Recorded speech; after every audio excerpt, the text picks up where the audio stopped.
세 번째는 쉽지 않네. 온다. 시선이 여긴데? 나이스 미트 여기. Yes, mantap! Teka-teki siapa pelatih Timnas Indonesia Senior akhirnya terungkap sudah. Publik akhirnya lega, tuntutan supporter akhirnya dipenuhi PSSI.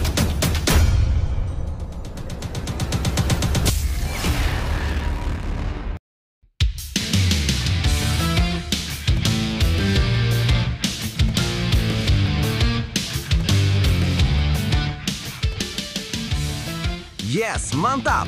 Teka-teki siapa pelatih Timnas Indonesia Senior akhirnya terungkap sudah. Publik akhirnya lega, tuntutan supporter akhirnya dipenuhi PSSI.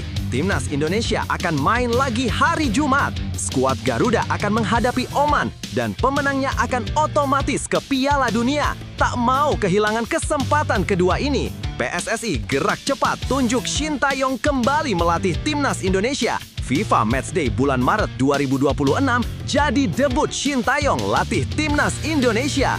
Begini faktanya. Tapi Mimin minta tolong tonton video ini sampai selesai agar tidak ada kesalahpahaman yang terjadi.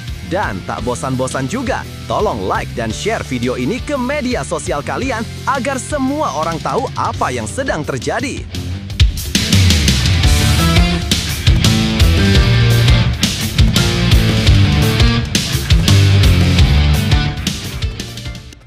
Sebelumnya diberitakan, Timnas Indonesia Senior dipastikan tak ikut ambil bagian dalam FIFA Matchday November 2025. Absennya skuad Garuda di agenda internasional kali ini membuat banyak penggemar bertanya-tanya, kapan lagi Tom Hai dan kawan-kawan bisa kembali tampil di lapangan hijau dengan mengenakan seragam merah putih? Berikut ini 3 faktanya. 1. Timnas Indonesia absen karena tak punya pelatih kepala. Keputusan absen dari FIFA Matchday November 2025 bukan tanpa alasan. Setelah gagal melangkah ke Piala Dunia 2026 usai kalah dari Arab Saudi 2-3 dan Irak 0-1 di babak keempat kualifikasi zona Asia, Timnas Indonesia mengalami guncangan besar di jajaran pelatih. Patrick Kluivert dan seluruh stafnya, termasuk Alex Pastoor, Danny Lanzat, serta Gerald Vandenberg resmi berpisah dengan PSSI. Kondisi ini membuat skuad Garuda praktis tak memiliki pelatih kepala untuk memimpin mereka di FIFA Matchday. Ketua Umum PSSI Erick Thohir menjelaskan bahwa fokus federasi bulan November ini dialihkan kepada tim U22 yang tengah bersiap untuk SEA Games 2025 di bawah arahan Indra Syafri. FIFA Matchday November 2025 kita prioritaskan untuk persiapan SEA Games. Timnas Indonesia U22 di bawah Coach Indra Syafri karena Desember sudah SEA Games, ujar Erick pada Oktober 2025 lalu. Meski langkah itu dianggap strategis untuk jangka pendek, keputusan tersebut membuat publik kecewa. Warganet ramai menilai Timnas Senior melewatkan kesempatan emas untuk memperbaiki peringkat di ranking FIFA. 2. Fans harus sabar, aksi Garuda baru kembali di Maret 2026. Berdasarkan kalender resmi FIFA, jadwal FIFA Matchday berikutnya baru akan digelar pada Maret 2026. Artinya, selama lebih dari 3 bulan ke depan, Timnas Indonesia Senior tidak akan memainkan laga internasional resmi. Anggota Komite Eksekutif Exco PSSI Arya Sinulinga memastikan bahwa Timnas Indonesia akan tampil kembali pada jadwal tersebut dengan skuad yang telah siap tempur, termasuk pelatih baru. Apalagi kebutuhannya kan nanti baru Maret. FMD berikutnya kan Maret. Karena kalau sekarang kan udah FMD-nya dipakai oleh tim U22 untuk SEA Games. Berarti kebutuhan kita nanti di Maret. Kami cari dulu pelatih barunya, ujar Arya menjelaskan. Pernyataan itu memberi harapan bahwa dalam waktu dekat PSSI akan segera mengumumkan sosok pengganti Patrick Kluivert. Nama-nama pelatih berpengalaman disebut-sebut masuk radar dari yang lokal hingga asing meski belum ada konfirmasi resmi siapa yang akan menakodai Marcelino Ferdinand dan kolega.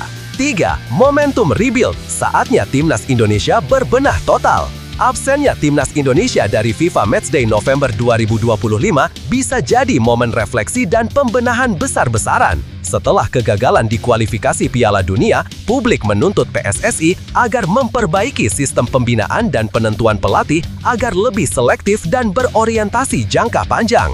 Para penggemar berharap tim ini bisa kembali tampil lebih solid dan percaya diri di tahun 2026. Maret mendatang diharapkan menjadi awal kebangkitan baru bagi Garuda, bukan sekedar laga uji coba, melainkan langkah menuju tim nasional yang lebih kompetitif di kancah internasional. Nah, sebelum lanjut mendengar berita ini, untuk para netizen, keluarkan satu kalimat pamungkas untuk menanggapi kabar ini. Ayo teman, berikan tanggapan kalian di kolom komentar. Bravo Timnas, bravo Shin Taeyong, bravo PSSI. Ayo Garuda, buktikan bahwa level kita sudah dunia. Buktikan bahwa kita adalah raksasa Asia. Tiket Piala Dunia harga mati. Di sisi lain, jangan lupa juga satu kalimat khusus untuk Erick Thohir CS yang sedang berusaha keras memajukan sepak bola Indonesia. Silahkan tulis di kolom komentar. Ayo terbang tinggi Garuda!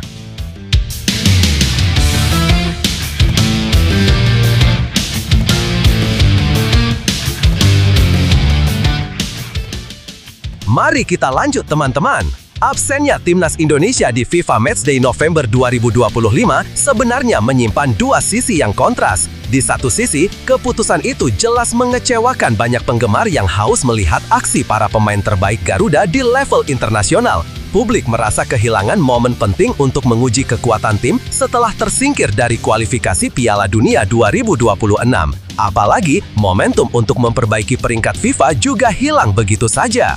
Lebih lanjut, namun di sisi lain, langkah PSSI bisa dimaknai sebagai jeda yang dibutuhkan untuk membenahi diri. Setelah perpisahan dengan Patrick Kluivert dan jajaran pelatihnya, memang tak bijak memaksa tim tanpa arah yang jelas. Waktu 3 bulan ke depan bisa dimanfaatkan untuk mencari pelatih baru yang benar-benar memahami karakter sepak bola Indonesia dan mampu membangun sistem permainan yang berkelanjutan.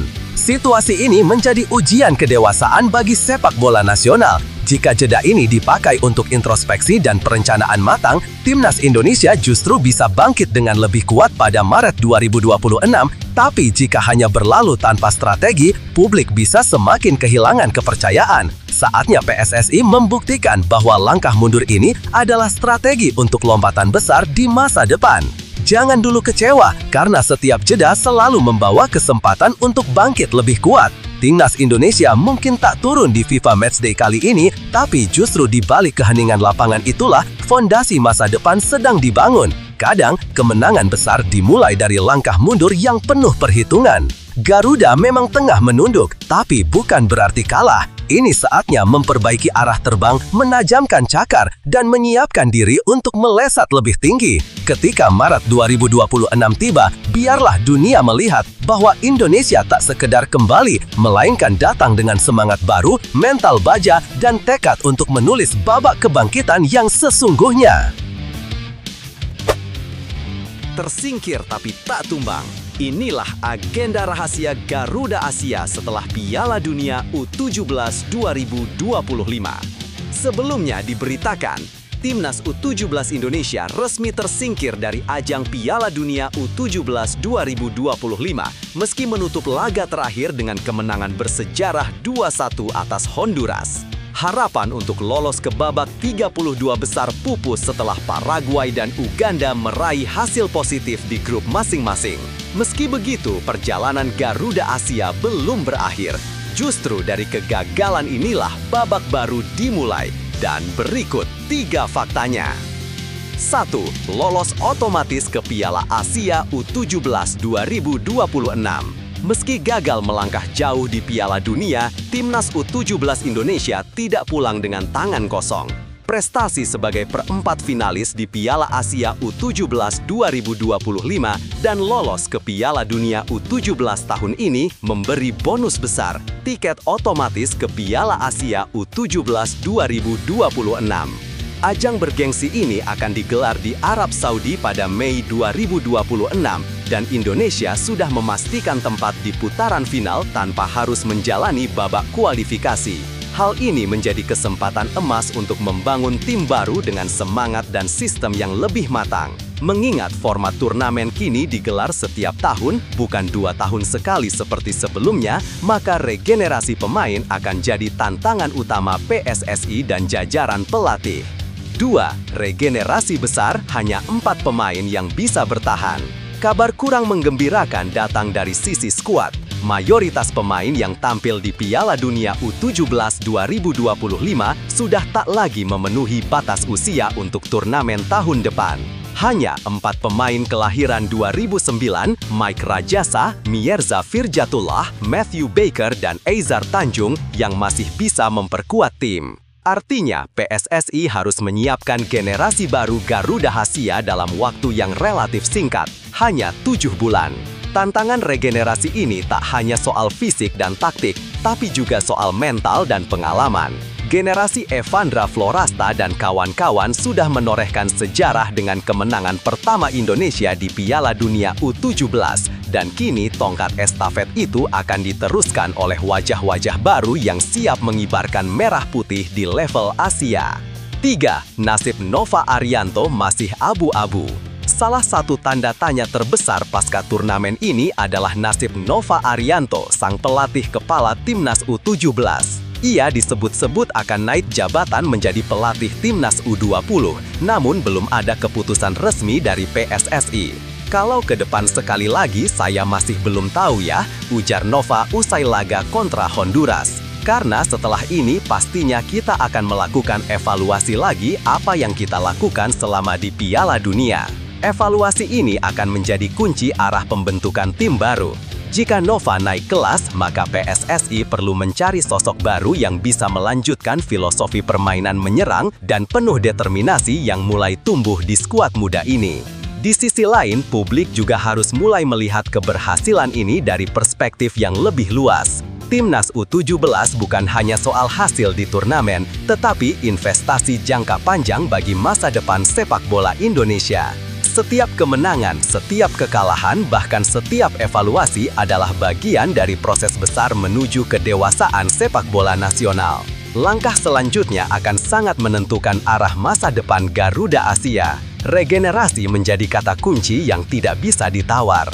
Dengan sebagian besar pemain sudah melewati batas usia, tantangan terbesar PSSI adalah menjaga kesinambungan performa tanpa kehilangan karakter dan semangat juang yang sudah terbentuk. Dibutuhkan perencanaan matang, pembinaan berkelanjutan, serta pelatih yang mampu melanjutkan filosofi permainan menyerang atau penuh determinasi yang mulai tumbuh di skuad muda ini.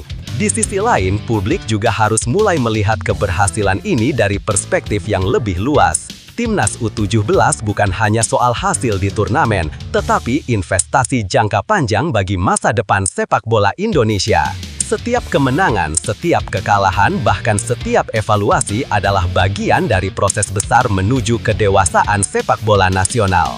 Langkah selanjutnya akan sangat menentukan arah masa depan Garuda Asia. Regenerasi menjadi kata kunci yang tidak bisa ditawar.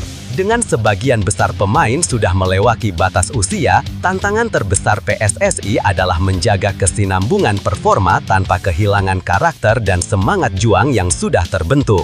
Di sisi lain, publik juga harus mulai melihat keberhasilan ini dari perspektif yang lebih luas. Timnas U17 bukan hanya soal hasil di turnamen, tetapi investasi jangka panjang bagi masa depan sepak bola Indonesia. Setiap kemenangan, setiap kekalahan, bahkan setiap evaluasi adalah bagian dari proses besar menuju kedewasaan sepak bola nasional. Langkah selanjutnya akan sangat menentukan arah masa depan Garuda Asia. Regenerasi menjadi kata kunci yang tidak bisa ditawar. Dengan sebagian besar pemain sudah melewati batas usia, tantangan terbesar PSSI adalah menjaga kesinambungan performa tanpa kehilangan karakter dan semangat juang yang sudah terbentuk. Di sisi lain, publik juga harus mulai melihat keberhasilan ini dari perspektif yang lebih luas. Timnas U17 bukan hanya soal hasil di turnamen, tetapi investasi jangka panjang bagi masa depan sepak bola Indonesia. Setiap kemenangan, setiap kekalahan, bahkan setiap evaluasi adalah bagian dari proses besar menuju kedewasaan sepak bola nasional. Langkah selanjutnya akan sangat menentukan arah masa depan Garuda Asia. Regenerasi menjadi kata kunci yang tidak bisa ditawar. Dengan sebagian besar pemain sudah melewati batas usia, tantangan terbesar PSSI adalah menjaga kesinambungan performa tanpa kehilangan karakter dan semangat juang yang sudah terbentuk. Di sisi lain, publik juga harus mulai melihat keberhasilan ini dari perspektif yang lebih luas. Timnas U17 bukan hanya soal hasil di turnamen, tetapi investasi jangka panjang bagi masa depan sepak bola Indonesia. Setiap kemenangan, setiap kekalahan, bahkan setiap evaluasi adalah bagian dari proses besar menuju kedewasaan sepak bola nasional. Langkah selanjutnya akan sangat menentukan arah maujo, dan kita akan menyaksikan setiap kemenangan, setiap kekalahan karena kita adalah United Sports Center. Terungkap alasan Indra Syafri tiba-tiba panggil Luke Xavier, Ray Credo Beremanda, dan Muhammad Misbah ke Timnas U23. Sebelumnya diberitakan, Timnas Indonesia U23 tengah mempersiapkan diri jelang SEA Games 2025 di Thailand.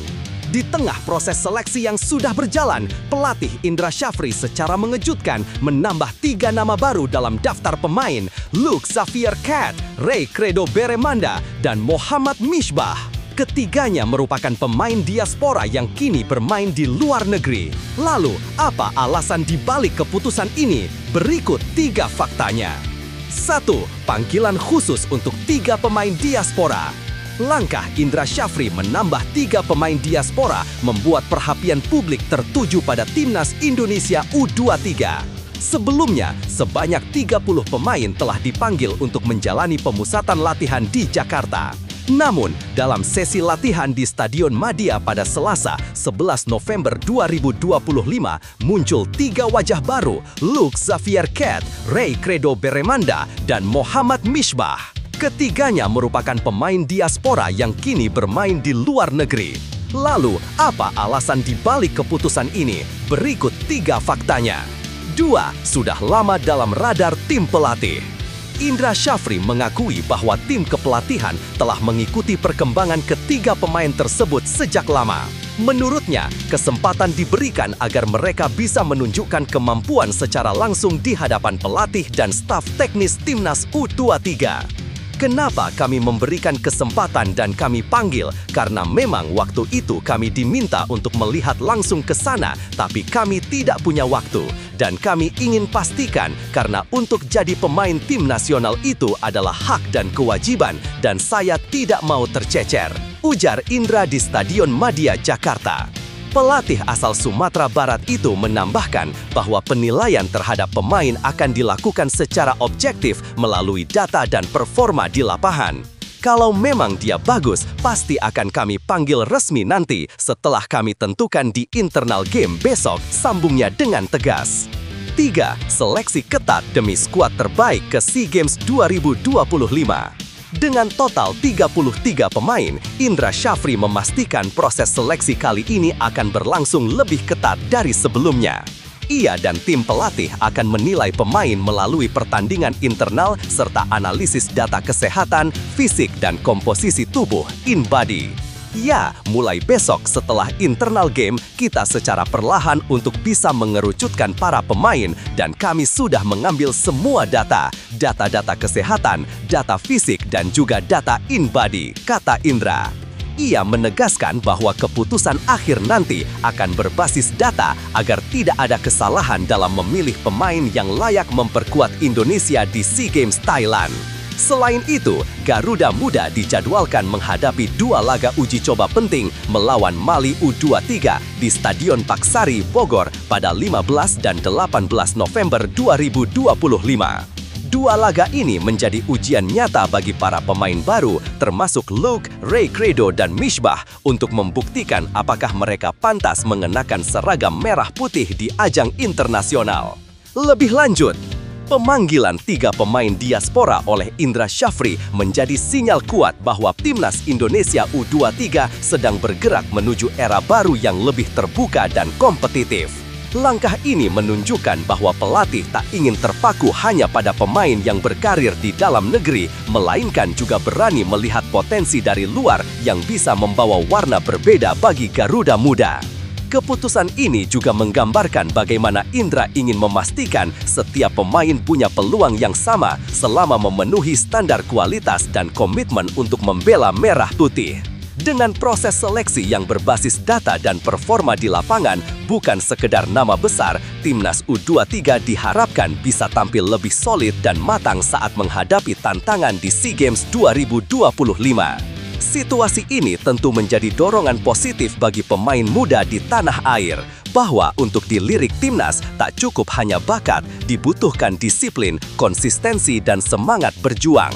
Kesempatan memang tidak datang dua kali, tapi bagi mereka yang terus berusaha, panggilan itu pasti tiba. Langkah Indra Syafri memanggil pemain diaspora mengajarkan satu hal penting. Kesempatan selalu ada bagi mereka yang siap. Tidak peduli sejauh apa kamu berada, jika kerja keras dan tekadmu nyata, cahaya itu akan menemukanmu. Bagi para pemain muda Indonesia, ini adalah momen untuk terus percaya pada proses. Jangan takut bersaing, jangan cepat puas, dan jangan menyerah meski jalan terasa panjang.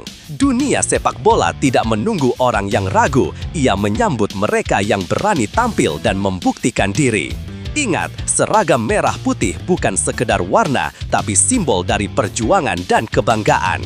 Setiap tetes keringat di lapangan hari ini adalah langkah kecil menuju panggilan besar di masa depan. Terus berlari, terus berlatih, karena waktumu bisa tiba kapan saja, asal kamu siap saat kesempatan itu datang. Sebelumnya diberitakan, Nova Arianto minta maaf gagal lolos ke 32 besar. Begini respons mengejutkan Shin Tae-yong. Setelah perjuangan keras di Piala Dunia U17 2025, pelatih Timnas Indonesia U17, Nova Arianto, menyampaikan permintaan maaf yang menyentuh hati. Tim Garuda Muda harus terhenti di fase grup, namun semangat mereka di lapangan tetap meninggalkan kesan mendalam. Ternyata, di balik rasa kecewa itu, ada pujian besar dari sosok yang tak asing lagi, Shin Tae-yong, sang mentor yang dulu membimbing Nova di level senior. Berikut 3 fakta menarik dari kisah Nova Arianto dan dukungan yang datang setelah perjuangan berat Timnas Indonesia di ajang dunia tersebut. 3. Shin Tae-yong tulis pesan haru untuk Nova Arianto. Tak lama setelah Nova Arianto menyampaikan permintaan maaf lewat akun Instagram pribadinya, Shin Tae-yong muncul di kolom komentar dengan pesan yang membuat publik tersentuh. Mantan pelatih Timnas Indonesia itu menyampaikan apresiasi besar atas kerja keras Nova dan timnya. Nova, kerja bagus. Piala Dunia bukanlah kompetisi yang mudah. Semoga kalian bisa menjadi sumber dukungan bagi kemajuan sepak bola Indonesia. Anda benar-benar melakukan pekerjaan yang hebat, tulis Shin Tae-yong. Ucapan itu menjadi bentuk penghargaan dari seorang mentor kepada murid yang telah berjuang maksimal. Meski sudah tidak lagi satu tim, keduanya masih menjalin hubungan profesional yang hangat. Bahkan, banyak pengamat menilai gaya permainan Timnas U17 di bawah Nova Arianto mirip dengan filosofi sepak bola cepat dan disiplin ala Shin Tae-yong ketika menukangi skuad Garuda Senior. 2. Nova Arianto tetap optimistis meski gagal lolos. Dalam unggahan yang sama, Nova Arianto menuliskan permintaan maaf kepada publik Indonesia. Ia mengakui perjalanan timnya hanya sampai di fase grup, namun menegaskan bahwa para pemain harus tetap berproses dan belajar dari pengalaman berharga di panggung dunia. Saya ingin menyampaikan minta maaf karena perjalanan kami hanya bisa sampai di fase grup Piala Dunia. Semoga ke depan semua pemain bisa berproses dengan baik melalui Piala Dunia kali ini, tulis Nova. Ia juga memberikan pesan penuh semangat kepada para pemainnya, menegaskan agar mereka tidak berhenti berjuang. Jangan pernah berhenti sampai di sini, boys. Perjalanan kalian masih panjang dan ambil semua pengalaman selama tampil di Piala Dunia karena pastinya kalian akan naik kelas, tambahnya. Kata-kata Nova menunjukkan bahwa meski gagal di atas kertas, secara moral dan pengalaman, para pemain telah menang dengan cara mereka sendiri. 3. Rumor promosi, Nova Arianto bisa jadi pelatih Timnas U20.